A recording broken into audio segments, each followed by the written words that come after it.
Hi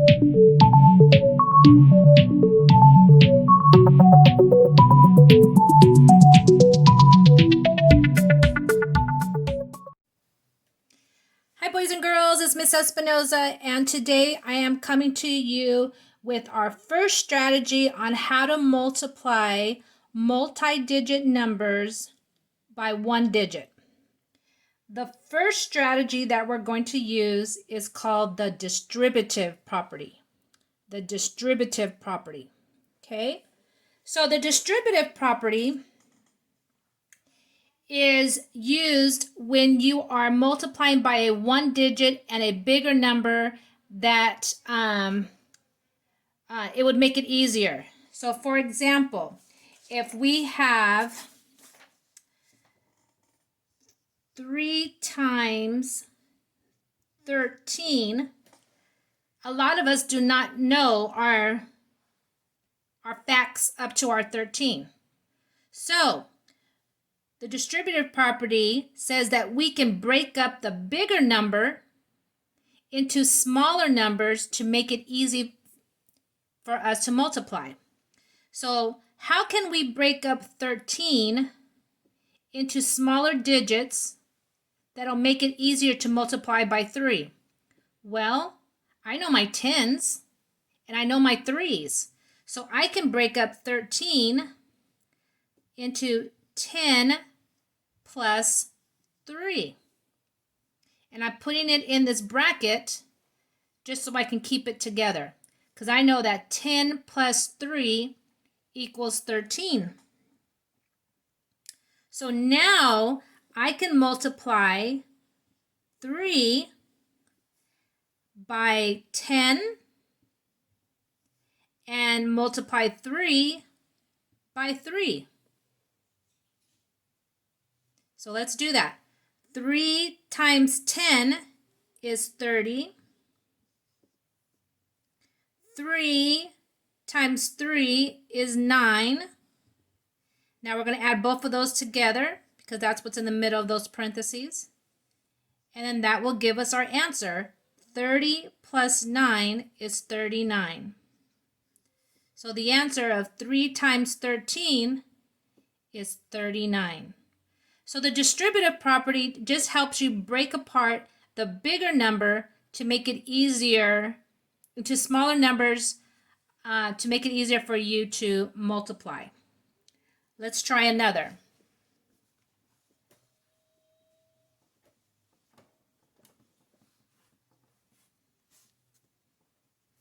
Okay, if we have 5 times 18. Now, a lot of us don't know our math facts up to our 18. That's not something they really teach you in school. So we need to break apart this 18. How can we break apart the 18 into digits that are easier to multiply by 5? Well, 18 can be broken down into 10 plus 8. And we're going to put it into parentheses because we want to keep it together, right? Because 10 plus 8 is 18. Now we can multiply 5 times 5 by 10 and 5 times 8. And we're going to add both of those products together. So 5 times 10 is 50. 5 times 8 is 40. Then we add both of those together. 5 plus 9, 4 is 9. And then we add the 0, 90. Our answer is 90.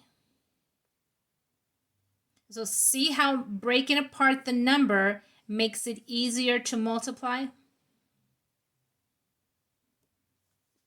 Let's try another. This one I'm going to put down, and I want you to pause the video and try it first.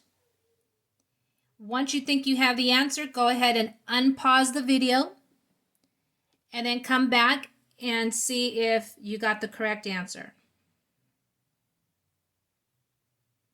Okay, thank you for coming back. So we have 6 times 14. A lot of us don't know that math fact. So we need to break apart the bigger number to make it easier to multiply by 6. So we can do that by breaking apart the 14 by 10 plus 4. And then we're going to keep it together because 10 plus 4 does equal 14. Now we can multiply by 6 and each of the digits. So 6 multiplied by 10 and then 6 multiplied by 4. So 6 times 10 is 60. And we're going to put the plus sign in the middle. And then 6 times 4 is 24. And then we're going to add both of those products together. 60 plus 24 gives us 84.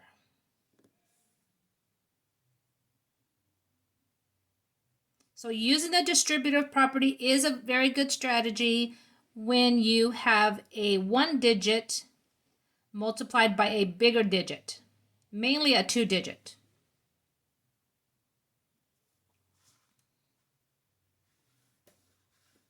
Okay, I also want to show you what does it mean? Like, how do we model multiplication using the distributive property? So if we have something like, let's see here, 4 times 13. So what does that really mean? That means we have 4 rows of 13. Okay, so these are the rows, and this is how many are in the row. Okay, so we have 4 rows.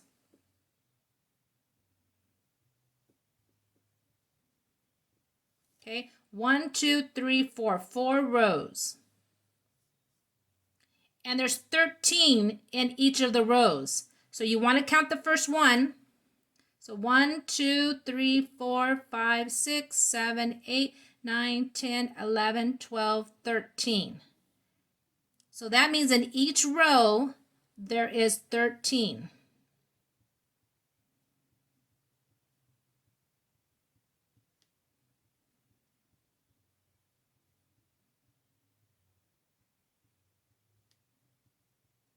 And you can count them each time or just make the dot right below it. So we have 4 by 13. 4 times 13. Now to figure this out, we could add up all the dots, but that would take us a while, right? Or we can also multiply like we just did. So we can break apart the 13 to make it easier to multiply by 4. So again, the 13 can be broken into 10 plus 3, because that does equal 13. Now it's going to be easier for us to multiply each digit by 4. So 4 times 10 and 4 times 3. So 4 times 10 is 40. 4 times 3 is 12. Add those together, and that will give us 52. So that's a lot quicker than adding up all those dots, right? Practice some more. And again, we will be learning 4 more strategies on how to multiply. This is just the first. You do need to understand and know how to do all of them. But ultimately, I'm going to be asking and hoping that you pick 1 or more strategies that you like to and that you're going to use to multiply. Thank you for watching.